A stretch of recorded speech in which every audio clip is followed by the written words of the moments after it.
Assalamualaikum warahmatullahi wabarakatuh. Selamat malam. Pada malam ini kita akan melanjutkan pertemuan pada mata kuliah pengujian dan implementasi sistem. Adapun pokok bahasan yang kita perdalam pada pertemuan kali ini yaitu strategi pengujian perangkat lunak. Nah, pendekatan strategi ke pengujian perangkat lunak rekan-rekan pertama dari pengujian unit ya yang terkecil. Nggak dikasih madu sudah. Setelah melakukan pengujian unit, kita melakukan pengujian integrasi.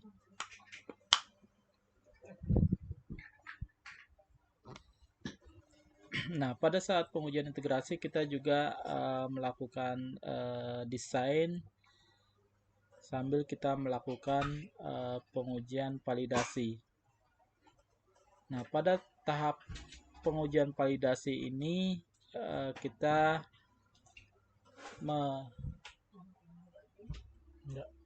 menyiapkan requirement atau kebutuhan-kebutuhan atau yang perlu dipersiapkan untuk penggunaan perangkat lunak. Kemudian kita melakukan sistem testing. Nah, pada saat ini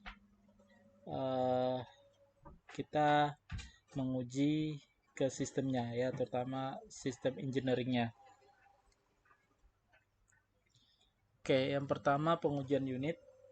Nah, pada pengujian unit ini kita berfokus pada inti terkecil dari desain perangkat lunak, yaitu modul. Ya, biasanya berorientasi pada white box ya, yaitu struktur data.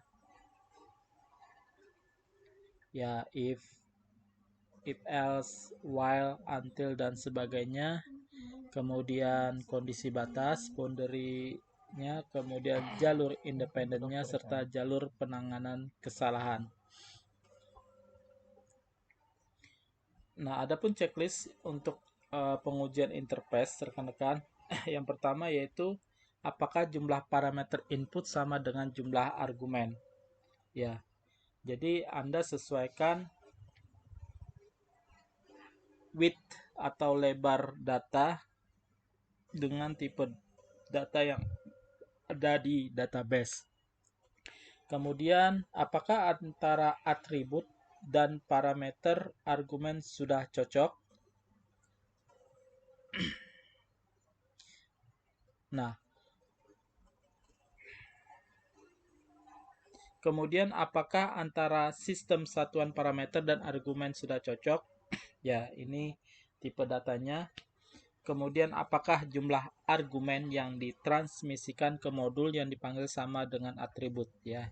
Jadi apabila kita sudah menyimpan database kemudian kita menampilkan apakah itu sama dengan yang waktu kita simpan. Checklist berikutnya yaitu apakah atribut dari argumen yang ditransmisikan ke modul yang dipanggil sama dengan atribut parameter. Ya, misalnya kita menyimpan string, apakah munculnya string juga, integer, apakah integer juga. Ya. Kemudian, apakah sistem unit dari argumen yang ditransmisikan ke modul yang dipanggil sama dengan sistem satuan parameter. Nah, checklist berikutnya rekan-rekan, apakah jumlah atribut dan urutan argumen ke fungsi-fungsi built-in sudah benar. Nah, kemudian checklist berikutnya, adakah referensi ke parameter yang tidak sesuai dengan point entry yang ada? Kemudian, apakah argumen input only diubah?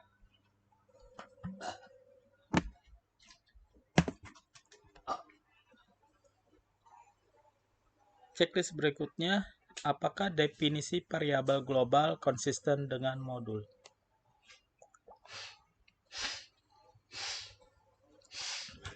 Checklist berikutnya, apakah batasan yang dilalui merupakan argumen? ya.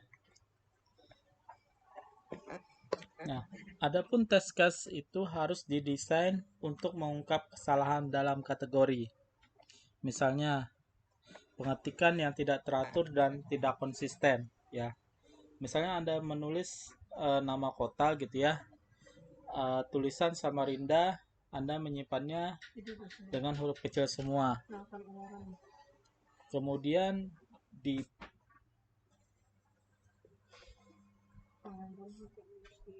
field yang sama, tetapi misalnya pada hari yang berbeda, Anda mengetiknya berbeda. Ya, misalnya hari ini S-nya besar, huruf lainnya kecil. Ya, seperti itu. Kemudian inisialisasi yang salah atau nilai-nilai default. Ya, ini misalnya rumus.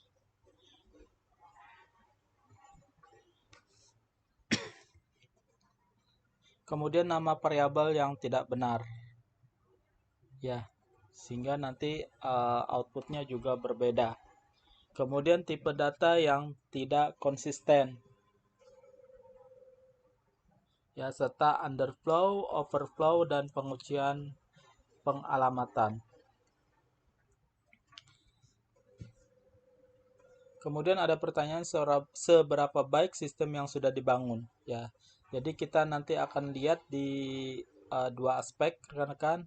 Yang pertama, apakah implementasi sesuai dengan spesifikasi.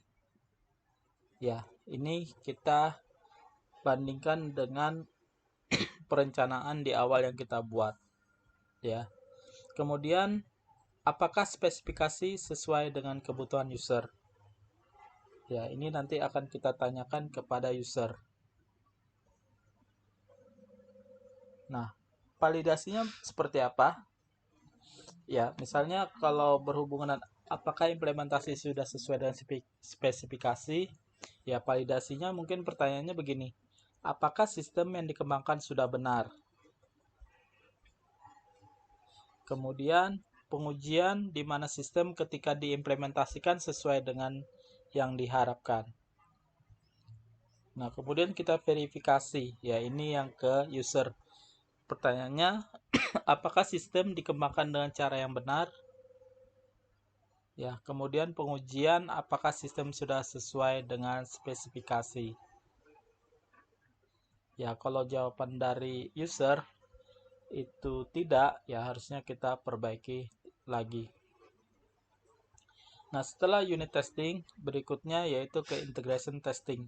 Ya, jadi kita strateginya pengujiannya itu dari yang terkecil dulu, baru yang ke besar. Ya. Nah, pada bagian integration testing ini rekan-rekan, pengujian keseluruhan sistem atau subsistem yang terdiri dari komponen yang terintegrasi, ya, yang saling berhubungan. Ya, tabelnya itu saling berhubungan ya. Kemudian tes integrasi menggunakan black box ya, dengan test case ditentukan dari spesifikasi. Ya, ini sudah Anda praktekkan pada pertemuan-pertemuan sebelumnya. Kemudian kesulitannya ya pada integration testing ini yaitu menemukan atau melokasikan. Ya, karena harus kita cek ke belakang lagi ya. Penggunaan incremental integration testing dapat mengurangi masalah tersebut. Ya, incremental ini yang seperti di awal tadi melingkar gitu ya. Jadi pada saat unit testing kita juga memperbaiki kode, pada integration testing kita memperbaiki desain. Nah, ini incremental integration testing. Misalnya pada tes pertama ada dua komponen, ya kita melakukan 3 tes di dua komponen ini. Nah, apabila 3 field, kita bisa melakukan 4 komponen. Nah, apabila ada 4 field, kita bisa melakukan sampai 5 komponen, ya. 5 pertanyaan, 5 pengujian. Nah, pendekatan yang bisa kita pakai pada tahap integration testing yaitu pertama top-down testing. Ya, jadi berawal dari level atas sistem dan terintegrasi dengan mengganti masing-masing komponen secara top-down dengan suatu step. Ya, sedangkan bottom-up testing, jadi integrasi komponen ini di level hingga sistem lengkap sudah teruji. Jadi ada dua pendekatan ya. Nah, pada prakteknya kebanyakan tes integrasi ini rekan-rekan menggunakan kombinasi kedua strategi pengujian tersebut. Ya, bisa jadi kita menggunakan top down testing, pada suatu saat kita bisa menggunakan bottom up testing. Ya. Ini top down testing ya, ada satu level. Kemudian level pertama bagus, baru kita masuk ke level berikutnya. Sehingga tidak ada ditemukan kesalahan atau error. Nah, sedangkan pada bottom up testing rekan-rekan ya, kemudian kita melakukan test drive ya di level tertentu. Kemudian terus naik ke level berikutnya.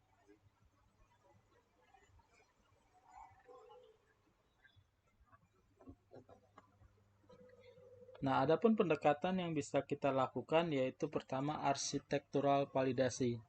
Ya, jadi kita melakukan testing itu lebih baik digunakan dalam menemukan error dalam sistem arsitektur. Ya. Kemudian sistem demonstration ini kita lakukan pada saat pengembangan sistem. Ya, artinya aplikasinya sudah berjalan. Ya. Kemudian test implementation ini seringkali lebih mudah dengan menggunakan bottom up integration testing. Ya, jadi pada tahap arsitektural, waktu menganalisis dan desain, kita bisa melakukan top down. Sedangkan pada saat aplikasi sudah versi alpha, ya kita bisa melakukan top down. Sedangkan pada saat versi beta, ya diuji coba oleh user, mereka lebih baik menggunakan bottom up integration testing. Nah, kemudian interface testing ya di awal. Ini dilakukan kalau modul-modul dan subsistem terintegrasi dan membentuk sistem yang lebih besar. Tujuannya untuk mendeteksi fault ya, kesalahan ya terhadap kesalahan interface ya atau asumsi yang tidak valid tentang interface tersebut. Ya, misalnya tombolnya tertulis save tetapi ternyata fungsinya untuk menghapus, seperti itu ya. Nah, interface testing ini sangat penting untuk pengujian terhadap pengembangan sistem dengan menggunakan pendekatan object oriented. Ya, sudah kita bahas minggu yang lalu yang didefinisikan oleh objek-objeknya. Oke, rekan-rekan, demikianlah bahan materi saya pada hari ini, yaitu kita membahas masalah strategi pengujian perangkat lunak ya. Jadi diawalin dengan yang terkecil dari unit, kemudian integration, kemudian naik ke yang pengujian lebih besar yaitu pengujian sistem. Oke, saya akhiri. Assalamualaikum warahmatullahi wabarakatuh.